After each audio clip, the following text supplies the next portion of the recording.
Since I've started moving more into filmmaking from photography, there has been a few things that I have learned.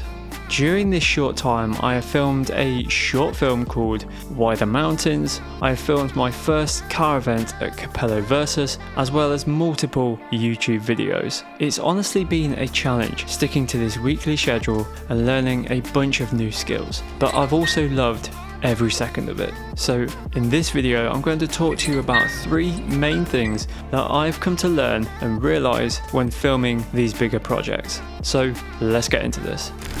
Number 1, travel light when you need to. When I was filming my first short film called Why the Mountains, I had to be realistic about what gear I could take with me. As I was hiking a mountain, things like food, water were also things that I needed to take, and even now I still take more than I should, because after all, I can't use what I haven't got.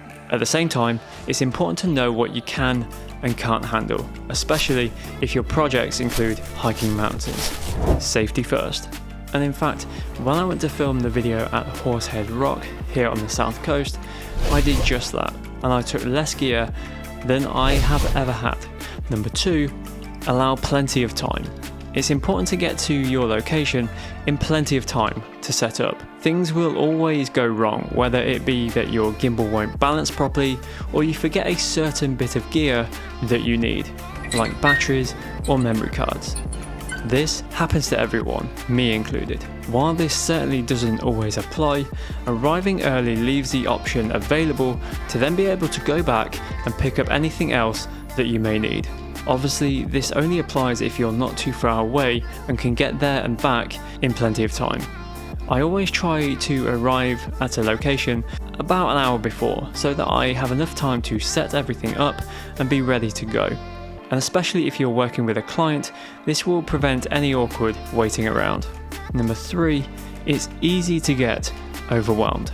It's so easy to jump into a project and instantly get overwhelmed. An example of this would be at the Capello car event earlier this year in April.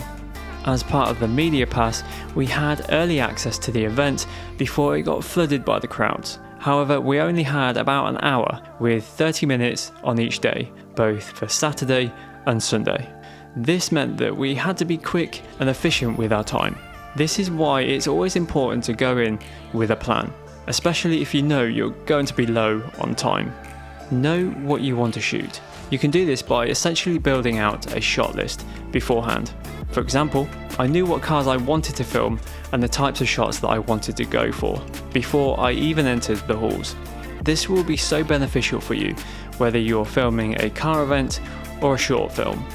As part of the media pass, we got invited to the bump-in, which was essentially the pre-event where the last few cars were brought in.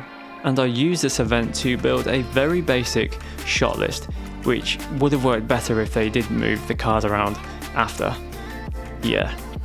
If, however, you're filming at a set location that you haven't been before, you may need to go to that location beforehand to take photos, which will help you build out a shot list before you start filming. So there you have it, 3 things that I've learned while starting this filmmaking journey. And if you're thinking of embarking on your own filmmaking journey, then I hope this video helped. Also, as I start to learn more, I might actually revisit this video in the future, as I'm always learning new things. With that said, I hope you all enjoyed this video. Like, subscribe, and hit that bell notification to be notified when a new video does go live. And as always, I'll see you next week for the next one.